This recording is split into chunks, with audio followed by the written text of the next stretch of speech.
క్రీస్తునందు ప్రియ దేవుని పిల్లలారా, ఈరోజు దేవుని వాక్యం ఆలోచింపజేసే వాక్య సందేశం. అదేమిటంటే హల్లెలూయా అంటే ఏమిటి, హల్లెలూయా అనవచ్చా అనే సందేశాన్ని ఈ రోజున వింటున్నాం. హల్లెలూయా అంటే తెలుగులో ప్రభువును స్తుతించు అని అర్థం. ప్రభువుని స్తుతించు అంటే ఇక్కడ పలికిన మాట ప్రభువు అనే మాట యేసుక్రీస్తుకు వర్తించదు. ఎందుకు అంటే ప్రభువు అని పెద్ద అక్షరాలలో ఉన్న మాట సృష్టికర్త అయిన దేవునికి చెందినది.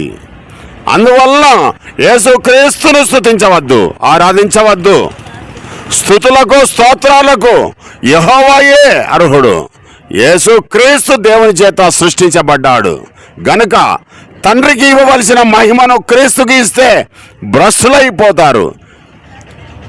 ఇలాంటి క్రీస్తు బోధకులు, దొంగ బోధకులు ఈనాడు కోట్లలో ఉన్నారు. వారి అంతం నరకమే. హీబ్రూ భాషలో హల్లెలూయా అనే మాటకు తెలుగులో ప్రభువును స్తుతించు లేదా దేవుని స్తుతించు అని అర్థం.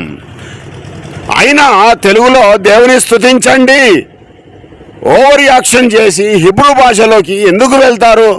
అవమానం ఎందుకు తెచ్చుకుంటారు? అజ్ఞానులారా, ఆలోచన చేయండి. బైబిల్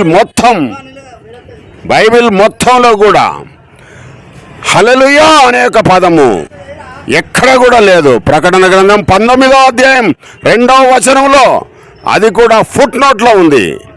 దాన్ని పట్టుకొని 2 తెలుగు రాష్ట్రాల్లో శునకానందం పొందుతున్నారు అబద్ధ బోధకులు.